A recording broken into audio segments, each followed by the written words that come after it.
Hi, everyone, and welcome to a brand new episode of the Fundamentalists podcast. I'm your host, Elliot Morgan, and I'm joined today with Dr. Peter Rollins, a scholar of Lacanian psychoanalysis, a philosopher, and a writer of many books. I hope you're having a wonderful week. We certainly are. I hope you've been enjoying this recent slew of episodes.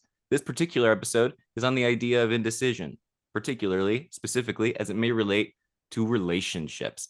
I don't know if you guys are single out there. I certainly am not. But when you're out there and you're single, it can often feel like you're just drowning in D and P and boobs and penises and all sorts of body parts. Or it can feel like a desolate wasteland where there's nothing, no human touch to console you in the dead of night, no sense of safety or camaraderie that you can come to. And you end up just living in an apartment, maybe even in Belfast, way high above everyone, looks over the ocean with Oh floor to God, you're gonna make ceiling me mirrors. cry. The Windows, story I of my mean. life. Yeah.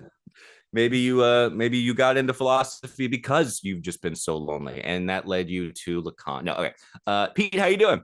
I'm good. You should do ASMR. You'd be really good at that because you can Thank just you. talk nonsense. We all know that, and you can do it you can do it for hours, and you can do it in a very monotone, nice, Yeah. warm voice. I think this is your this. And I Maybe we can should try I this. can actually think of I can do I leave mentally when I Yeah. go into that zone and I start doing other things in my head. So yeah, I could like multitask and do ASMR. I get really annoyed with ASMR Instagram or TikTok videos that are like the cooking videos where Oh everything yeah. is like they slam the thing down and then you hear them open the wrapper to the butter and then it plops on there and I don't know. Maybe I say I hate it. Maybe I love it. I don't know. But it does get kind of like this is what you have to do now. This is what the thing is. You got to make everything super noisy. Yeah. Yeah, I've seen a little bit of that. I haven't most of my algorithm is still girls dancing, but I have seen a little bit of that cookery soundy thing, which is Yep. nice. Yeah. Speaking Uh, of girls dancing, how's the love life, and how does oh, this relate? yes. Oh, well, this was my topic this week. I was thinking about how difficult it is in the dating world. And I thought, okay, that would be, I came up with a term and I wanted to use the term here and patent it. It was, I wanted to talk about relational feudalism and relational capitalism. By the way, can you hear a rave happening in the background right now? That's good. No. No good because there's a rave, the massive rave that's just being set up, and I think they've started. So if Wow. you hear that, that's not my music. You're Um, gonna have actual dancing girls. yeah, you know what? Right there, not even on my Instagram. So All right. Well, maybe I should do that. that does it for today's episode. Yeah. Everybody, we got to get Pete over there. Yes, because I am dating at the moment or not. But Yeah. that was the thought in my head was how difficult it is, right? So here's the thought. I'll throw something out, see what you wanna do with this. Great. Relational feudalism, that's what I think our parents' generation was in. And that was there was very little choice. You were probably going to end up going out with somebody in your school or lived very close to you, some family friends, something like that. And there wasn't a huge amount of choice. You got into the relationship. You didn't necessarily, you might have felt dissatisfied and a little bit unhappy, but everybody was kind of in the same boat. And so you couldn't look at other people and kind of go, oh wow, look at them. They were going out with somebody else. They're going across the world to do X, Y, or Z. It's basically we all just kind of paired up with people relatively close, as I say, Mm-hmm. reasonably unhappy, went through life. That was it. But now we're in what could be called relational capitalism. And by that, I mean there is so much seeming choice, so much possibility, endless possibilities. And what you end up doing is potentially always being dissatisfied and thinking that there's going to be something better and someone better.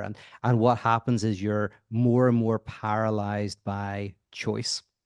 And this is meaning that I don't know, I feel like there's a little bit of a crisis in kind of being single these days. Seems to be quite difficult. Um, I'll use one analogy, which I think is very good from Pascal. I heard actually Alex O'Connor use this analogy recently, if you know him, that young philosopher guy. But yeah, but this is in Ponce, where Pascal, he's got a proto, he comes before capitalism, but he's kind of seeing capitalism beginning to generate. And he has the example of a gambler. And he says, if you have imagine you're a gambler or you know a gambler, and you are able to give the gambler the money that they would win. However, they're not allowed to gamble anymore. Pascal says, well, that person, even though they'd be happy with the money, they'd be disappointed. You'd be taking something away from them. They like the game. So he Yep. says, so let's go to the other extreme and let's say, okay, we say to the gambler, you can play the game, but you'll never win. Well, again, the gambler is not going to be happy because the gambler wants to win, right? So Pascal says what the gambler really wants is the game with the possibility of something to win, but actually then to be caught in this strange space between the eternal hope of something great, but Mm-hmm. never getting it.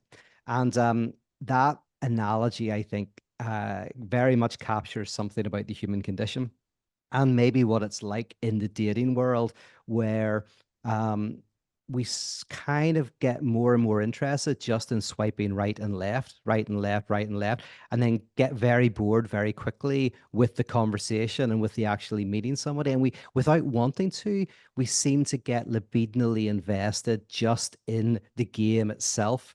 Yeah. And it kind of means that we end up just being single and alone.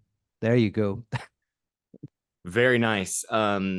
Would you say that what you just described with that analogy could be called Pascal's other wager? I like this thought. Do you want to give anything Pas more to that? isn't Pascal's wager just like believe in God because you should because it's Well, safer? the funny thing is about actually, you're exactly right. And Pascal's answer to this is so just believe in God. Just believe in God. So yeah, it's kind of like, well, just give yourself to the only thing that can satisfy you is the Yeah. absolute. So just and just bet on that and Yeah. live as though God exists. And yeah, yeah. But I like hopefully Pascal. that's not the answer. Mind you, as we talked about last week, for many people that kind of is the answer. Like you look at Russell Brand, you look at Andrew Tate, you look at the guys who were basically like the primal father in Freud. The primal father was the one, as you know, who in this fantasy that Freud had of the creation of humanity is that humanity was in hordes, and the primal father was an individual, a guy who had all of the women and all of the money, and basically everybody else had to kowtow to him.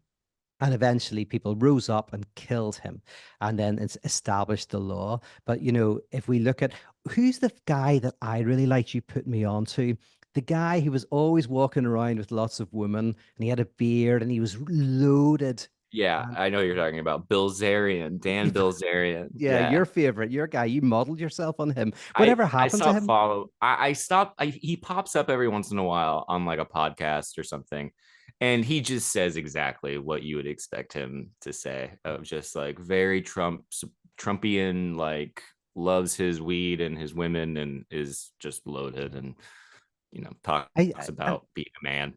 did he fall from? Did you tell me he fell from grace? No, no. I don't know. I don't know. I Yeah, don't know that he did. I just stopped. I think I stopped following because I got kind of bored yeah. and I was like, all right, it's kind of the same shtick. But The yeah, funny, yeah. he's fascinating. It's exactly the archetypal thing that you're talking about, the same vein as the Tates and the uh all of those like mass broy kind of things. Yeah, the primal whatever, primal father Yeah, yeah, figure. no, and that's fine. That's whenever you're following him, it's talking about it, is he was great to follow because he was such an example, an archetype, as you say, of the primal father, of this kind of Yeah, figure of excess that has everything without limit. Um, and a truly like vapid like I feel like that people see that and you go like, oh, it looks so shallow, like it looks like, oh man, you can't really be happy like yeah. with all that because you're just are you even having a meaningful relationship if you're just surrounded by all of these women? But there's a type of person that, like, yeah, no, he's doing great. He loves He's it. doing great. I know. He's Uh, fine with it. yeah, I was talking to a friend today about a mutual friend who was very, very successful and has kind of like uh, got themselves into a kind of self-sabotage. And because in a way, and we were trying to theorize whether this self-sabotage was because, they kind of won. They won the game. They're like Pascal's gambler who got the prize. Yeah. And it ultimately isn't that satisfying. And so they kind of self-sabotaged and kind of to give themselves a new challenge. But I couldn't quite figure out because at the other side of me, I was going, well, no, this person just has a great life, and maybe they're just, Yeah. living their best life, doing whatever they want, and it looks like self-sabotage from the outside. But Pascal would say that oh yeah, this brings me on to I wanted to bring in then relational neo-feudalism because Ooh. if it does ultimately not work, right, that you're free to do whatever you want and have whatever you want, then what you would imagine is that people would start returning to limitation. And I think that is happening. That's exactly what I think people like Tate shows is that they're having to reestablish some boundaries in order potentially to mitigate the anxiety of that comes from the ability to do anything you want. So I don't know. Yeah. I think that some people, end up going back to conservative churches. They end up going to Catholicism. They end up, I don't know, joining a commune, but they find some way to put boundaries to potentially answer the problem of this perpetual mouse wheel that we seem to be on. It reminds me of this thread I read a little bit about. Well, no, that was not that. It was a different thing. I'm thinking of Mark Wahlberg, who he will do, like, I do follow him on Instagram, and it's like the version of the guy who he gets up at he calls it the 4 a.m. club. And he gets up at 4 a.m. Then he works out for like 2 hours, and then he eats breakfast that his personal chef prepares for him. And they're like another snack later, and he works out constantly. And then he gets in his ice bath, and he's got to get in the ice bath. And it's like he's punishing himself Oh yeah. Yes. every day and like Yeah. doing this like thing that it's like, oh yeah, this is all limitation. It's all trying to like make sure there's structure in it. All the like ice bath stuff, like Joe Rogan's got more money than exists, and he's getting in an ice bath and his nipples are poking out, and it's like, yeah, I guess that's just what you do.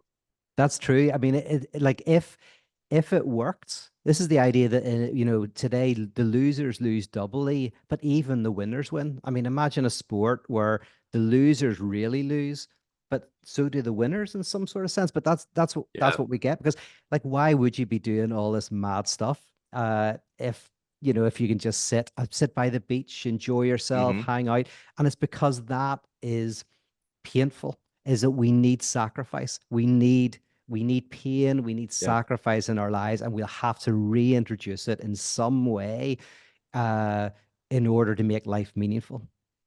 Yeah, and I think this is my theory because I love this theory of the neo-feudalism and feudalism and relational capitalism. I have a pet theory, a hypothesis that when it comes to things like the ice bath, that the phone used to record yourself getting in the ice bath is actually what makes the water cold, and if you're not recording, it's actually lukewarm. So that's why everyone films themselves doing it, That because if must you be don't, it. Yeah. warm water. If you don't Uh, film it, does it really happen? Exactly. Is the then ice yeah. if no one sees it? Yeah. If you get up at 4 a.m. and you don't make an Instagram video about it, it turns out you slept in. It's kind Yes. of crazy. Um, so this is going to sound dumb. Feudalism. Oh yeah. My understanding of feudalism is about as basic as you can get. It's like a caste system. You're born into it, you live in it, you die in it. And the Yeah. vast majority of people will be, probably at the lower end of it. And then there's a few at the top that, Yeah. feudalism. Yes. Uh, in this neo-feudalistic situation, would you say that, like, yeah, this it could be as simple as getting off of the apps and getting into, like, going to a bar and, like, because that's crazy. That still to me is crazy. The idea of walking up to somebody at a bar and being like, Yeah. hey, that passed me by. I Yes. dodged that, but it is a like almost nostalgic idea, and also one where I feel like I don't know if people are into that these I days. know I have a theory on this, right? And see what you think of this is that, right, during, I think it was like during the Cold War in Soviet Russia, there was a whole system of bribes of who you gave money to and when you gave money to them, how much you gave to a police officer if they stopped you at lights, how much you gave to a doctor in order, whenever they're looking after your kid. So there was a whole system of how you did things. And it was illegal. You weren't supposed to. It was inappropriate. You weren't supposed to give bribes. But the subterranean discourse was there was a whole kind of like logic of when to give bribes and when not. So it was inappropriate. It was illegal. And then there was this subterranean discourse of when the inappropriate act was appropriate and when the inappropriate act was inappropriate. Yeah, Now, once the Cold War ended, uh, the sub nothing changed on the surface. It was still illegal to give bribes, but what changed was the subterranean discourse. Suddenly, nobody knew when it was appropriate to be inappropriate and when it was inappropriate to be inappropriate. Suddenly, it was like, if I give a bribe to this police officer, will I get arrested for it? Right. Whereas in the past, you had a very clear sense of what to do. This kind of fall of the wall and this end of the Cold War kind of just basically put everybody into turmoil. And now the reason why I say that is because I think something similar might be happening relationally. Is you go up to somebody in a bar, it's inappropriate. You're kind of uh, butting into somebody's social life, you're and encroaching. Yeah, you're pushing all, you're kind of being whatever. Uh, but there used to be a very clear sense of when it was appropriate to be inappropriate and when it was inappropriate to be inappropriate. And although not everybody obeyed those rules, if you were sensible, you kind of knew it. You didn't know it consciously, but you kind of knew it and you knew how to act. And it was a very mutual thing. So the guy would often be the one approaching the woman, but often the women would be the ones instigating through kind of looking over, glancing, mhm. having body language that would say we're interested, or body language that says we're definitely not interested, right? So all of this was going on. My kind of theory at the moment is that the underground is changing dramatically, and people don't know um, when it's appropriate to be inappropriate and when it's inappropriate to be inappropriate. And so, yeah, people don't know how to kind of Yeah. walk up to someone in the bar anymore because they're terrified that it could be construed in some very, very bad way. I You have think a there's anything friend. to that? Yeah, I think so. I think you're right. I have a friend who pal who regularly has to go to HR uh for something that he did, and I Oh, crack yeah. up every time. But it is just like the rules. No one knows. He doesn't know the rules, and he's just being himself. And then he ends up having to go, okay, no, all right, sorry, my bad. Yep, Yeah. thank you. That's It's funny. I very have a friend exactly the same. I have a friend, he's in some kind of social work in England and he's been brought up to HR a few times. Lovely guy, but he's like for things that he just doesn't quite know. yeah, just really just if I hadn't done that, I wouldn't be sitting here. But yeah, it walks into the trap every time. Uh, yeah, man, it is so also I do think that like there is this you're getting something out of the dating app thing when you are swiping that is so different than any kind of like romantic thing. Like it's such a I think it's like tactile. It is like a game. It's like an Yeah. addiction that, you're kind of like instead of scrolling on Instagram, you're just scrolling horizontally. And that's, then maybe you talk to the person. But yeah, I do not miss those apps at all. Weird. It's like your favorite place that you have been to. You told me that you've already been, is it 3 times this year? And maybe a fourth. In Vegas, when you go through the halls of those places and you see these often old people just swiping on those Yes, machines. That's how it exactly. feels. It feels you sit down and you're just like on the fruit machine, just hitting the button, hitting the button, hitting the button. And Yep. you know, and you're winning sometimes as in you're swiping right, and you're losing sometimes you're swiping left, but you're caught up just in the flashing lights and the beauty Yep. of it. But without any real end goal in sight. Right. Yeah. Yeah, yeah. To the And of point that course even if you win, you just keep playing. you just keep playing. You just keep playing. Like how many I'd be fascinated to look at the stats. I'm sure there are stats, but of well, one, how many relationships are started, and but how many people don't date at all who go onto those sites? How many people, like, is it literally that, like Pascal's gambler, they are addicted simply to the activity? Um, I you do. I would bet that there would be a gender disparity between. I imagine that there might be a lot of women who just kind of like being on there and like the attention, but don't. And then there's guys who have to naturally have a very often maybe more desperate's the wrong word, but I'm sure there's a know. lot more desperate guys than there are desperate women. Yeah, yeah, I know that's true. Yes, sad but Uh, true. yeah, I think that they and I because I'll see posts sometimes that people will like guys that will be talking, they'll screenshot their chats on like Tinder or something. And some of like it's like cruel. Like the women are mean, girls are mean sometimes. And it's really crazy to see these exchanges with people where you're like, why are you being so terrible and clearly like just leading someone on and then immediately my favorite dude is the height thing. Have you that I like is very popular. That's it. Well, it's very the height thing's very popular. I want to hear the thing on it because it's, as a man who is not that tall, sadly, I think this is really to my detriment on the dating apps. Like I'm 5'7", and I think a lot of girls are like, if you're less than 6, Yeah, you don't have a chance. it's always you. There's so many other things besides your height that it will get you turned off from people. Like you don't have to Yes, worry that's right. about Yeah, that's the least of my worries. yeah, your height is fine. No, Way down the list. yeah, woo.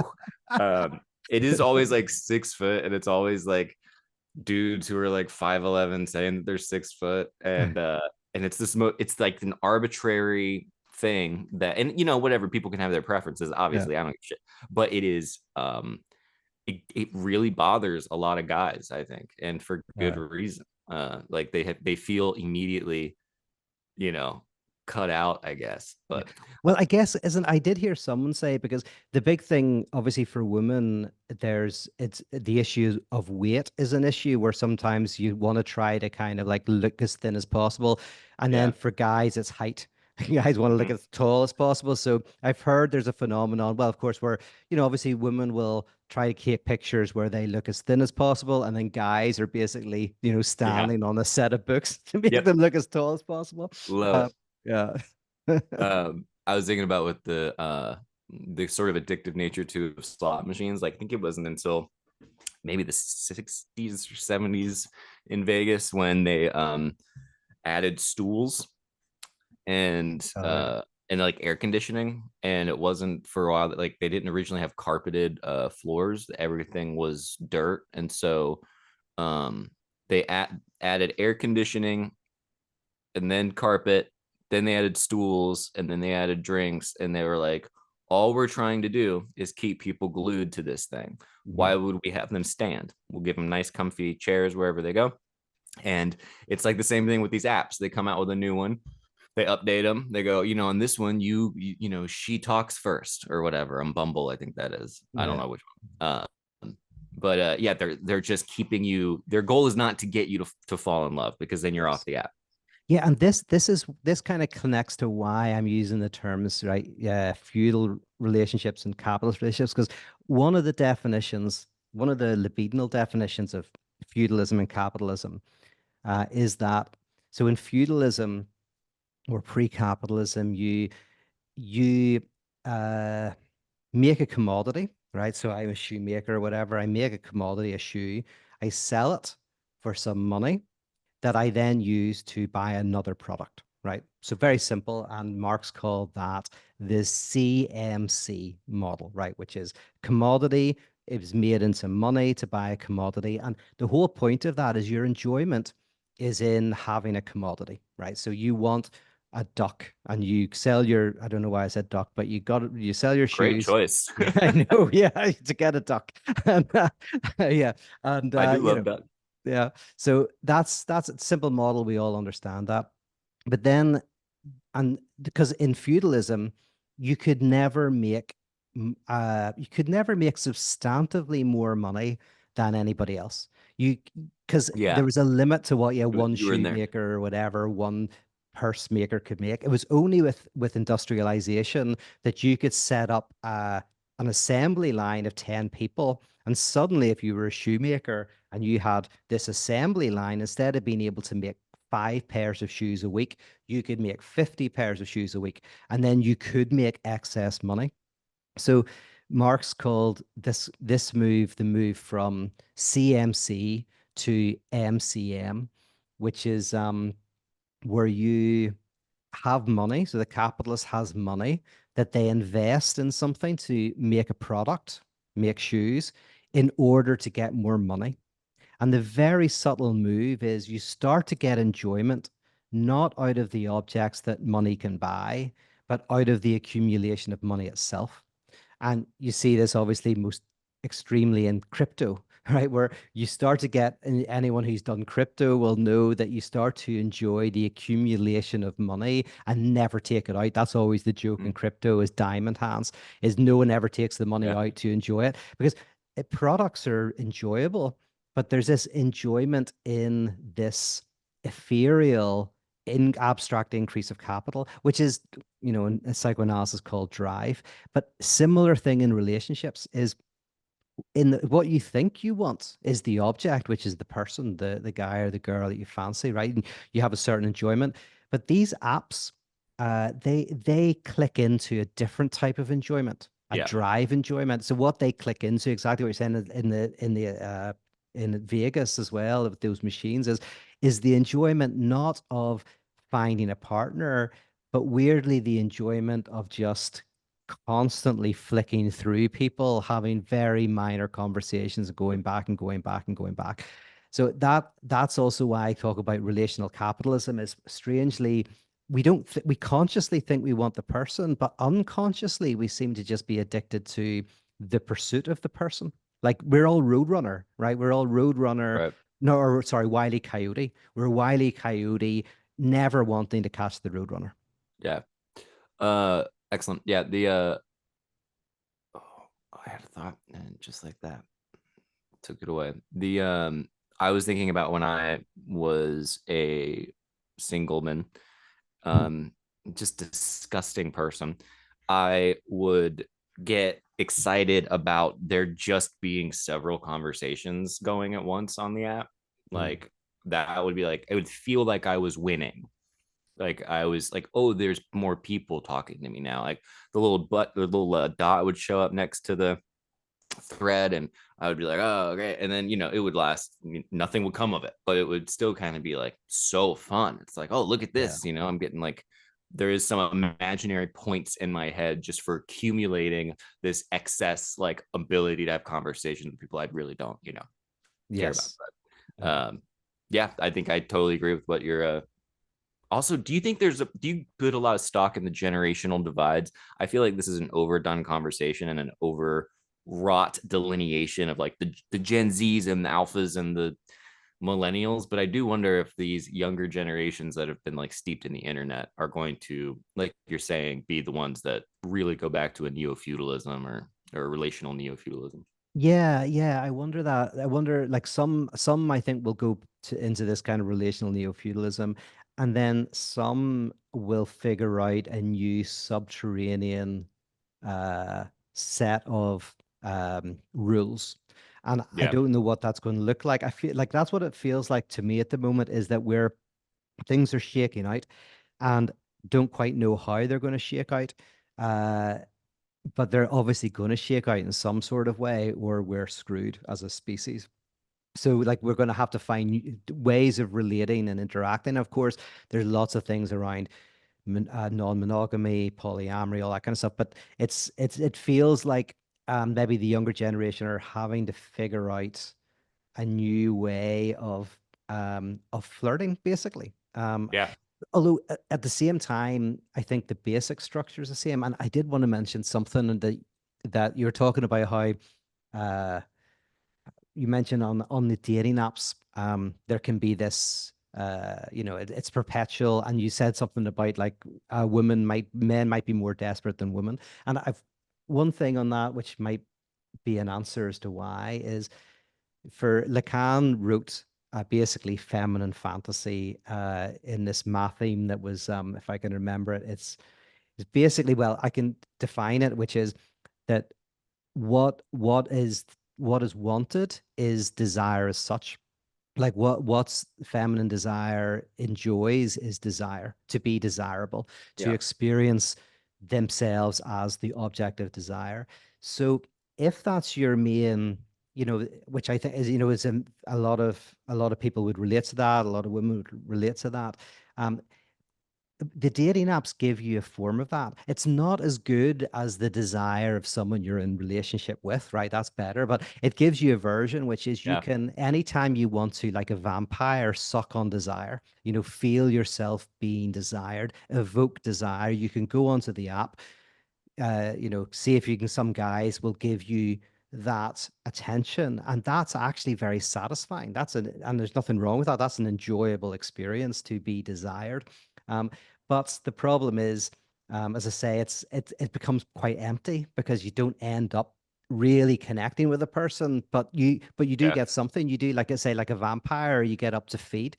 And then the masculine sense of that is often that they want to have the object of desire. So they're out there trying to, find the woman, So that's why they're more desperate, So like they're more desperate to kind of actually kind of get the No, object of desire. I want woman. I I want want woman. I woman. want woman. Yes. So yeah, and so they're very desperate, whereas the feminine structure can maybe kind of enjoy just the experience of desire. Um, yeah. Yeah, it reminds me of like I'm only now getting involved, not involved. I'm getting into Twitch, but I'll watch my Hassan guy that I enjoy. Oh yeah. And it's fascinating to like I'll click around on Twitch and you'll see people. There is that it's different than the dating app thing, but still a kind of relational thing where you have a community of people talking, so you're chatting with all these people at once and you're looking at a particular person that's very often an attractive woman, and she's getting tons of views while playing a video game. And so it's almost like this cacophony of like just everything going on at once, but it is like, I don't know, I think it is a good community building kind of thing for the most part. I also think that there's something to be said for nowadays of just being so, you got to have like hobbies like in line, especially for like the youngins and like nerd culture and internet culture. It's got to be very like, that seems to be it's like what is replacing coming up to somebody at a bar, I guess. I don't know. How does it work? Yes, like how does it work on Twitch? Or is Twitch a place where people are meeting and developing friendships and relationships? That And might be more like a Discord thing, but I do think that yeah, these like sub community, I might be wrong and people can correct if I am, but stuff like Discord and Twitch, not so much Reddit, but yeah, they're specific communities around either creators or IP of some kind, usually creators, I think. And you can talk to people like that, I guess. I mean, I don't know how, like, if people are actually getting relationships out of it. I do think there's a libidinal thing in just watching someone, and being watched, but like even just, okay, so here's an example. I'll turn on Hassan when the news when something is on the news because he'll watch it. And so like I don't want to just watch the news. It's like I want someone else in the room with me watching the news and like talking through it. And it feels more conversational. This isn't really yeah, related to what you're talking about, but it is kind of an interesting thing with the internet of like bring yeah. someone in your living room with you. That's, I Odd. mean, for me, yeah, that's a great example of this idea that, and again, very central idea to the modern world, but also it's central to just being human, which is we're we are prohibited from private enjoyment. So the incest taboo is that you're enjoying your mother's breast. So you're just privately enjoying. You don't care. The infant doesn't care who watches this. They're just privately enjoying. The incest taboo, or in psychoanalysis, is kind of the Oedipal phases where you're separated from the private enjoyment of the mother's breast, and you have to get a prize for running or something. So you get a substitute enjoyment. So what it does is it means that you no longer have this private enjoyment. You're now in the symbolic world, and so now you get a substitute enjoyment, which is that the enjoyment of other people seeing that you're enjoying, or the enjoyment of uh, kind of doing something enjoyable with others. Like, so Yeah. you no longer have purely private enjoyment. And so the internet's obviously this on steroids, is somebody doesn't just read a book, they or take a picture of themselves reading the book. And so they get the pleasure of reading the book, and then they get the pleasure of people seeing that they're reading the book.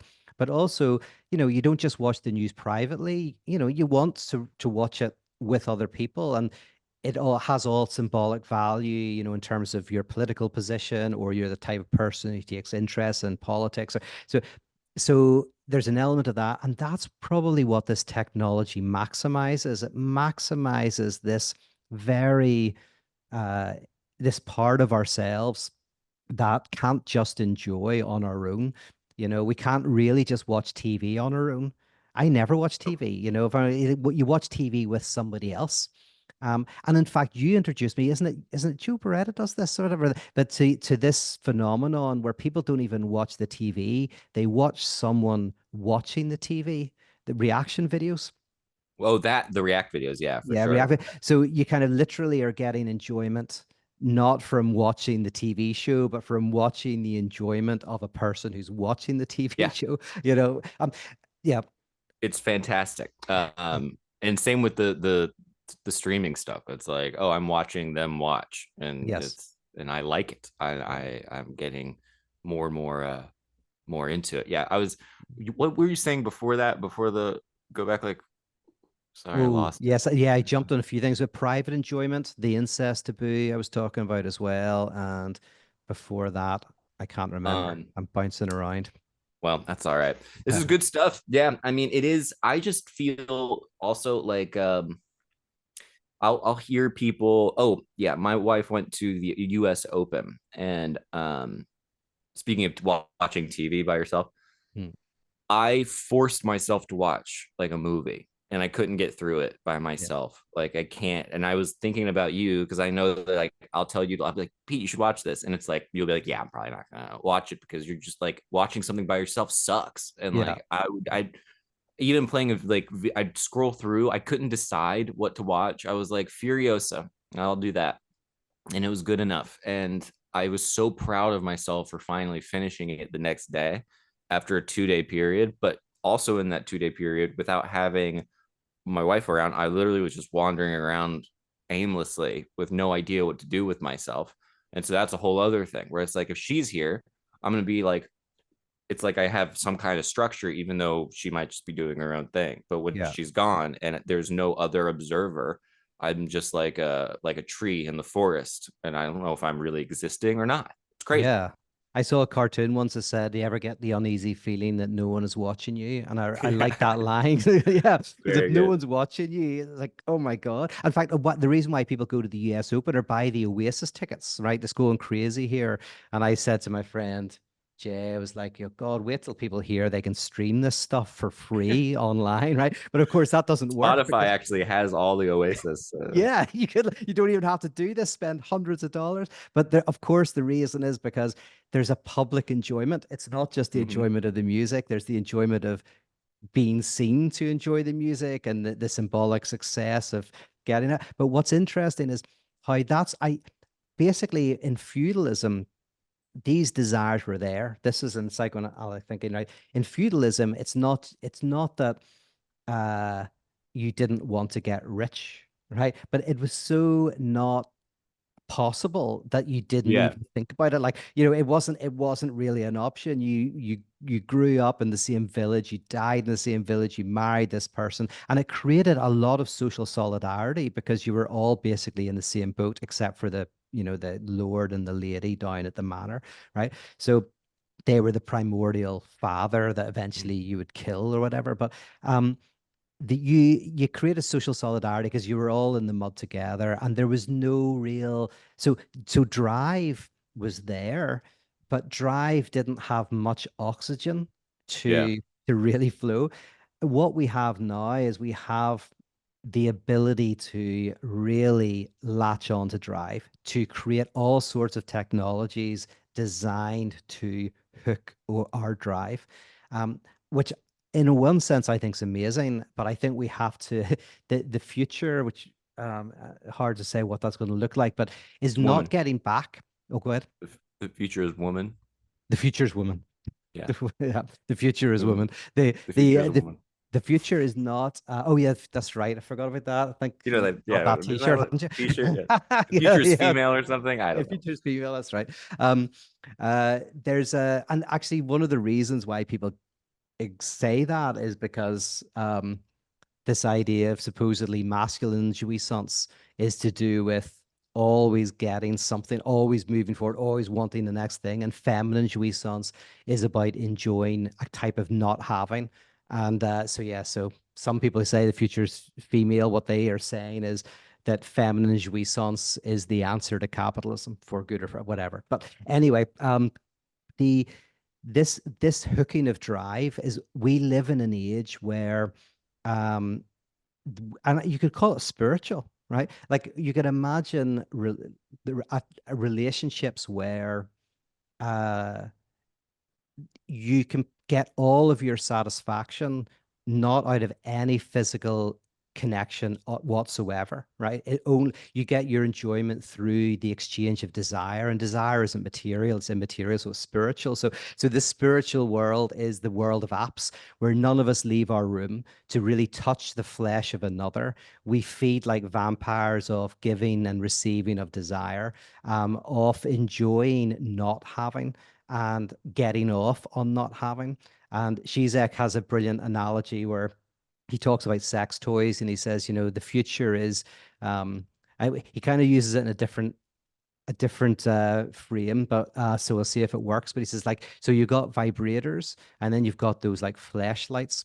And he says, so the future is where we'll let the sex toys do all the physical stuff. So put the vibrator in the flashlight, put that to the side, and we can exchange desire.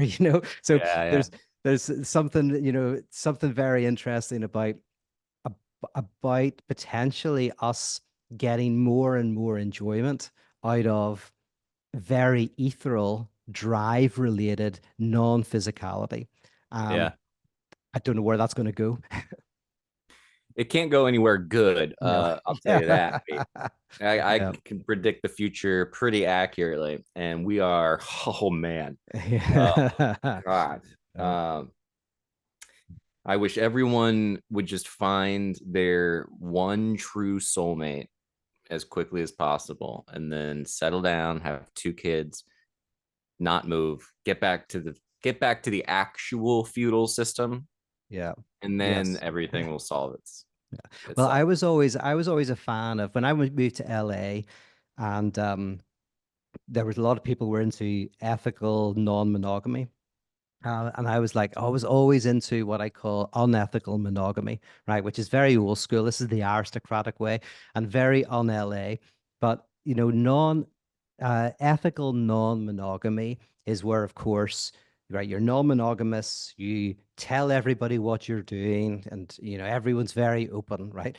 Um, non-ethical monogamy is where you say you're monogamous, but you maybe have something on the side. You go to a conference, something happens, you never talk about Correct. it, right?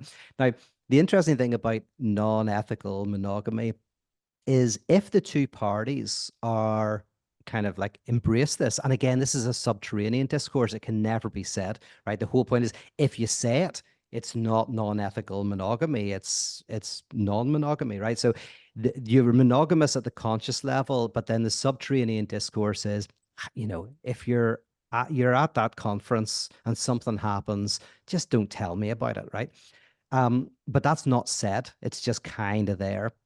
um the That is how relationships worked for a large part of history is that, you would have the marriage and you would have these small affairs in the background.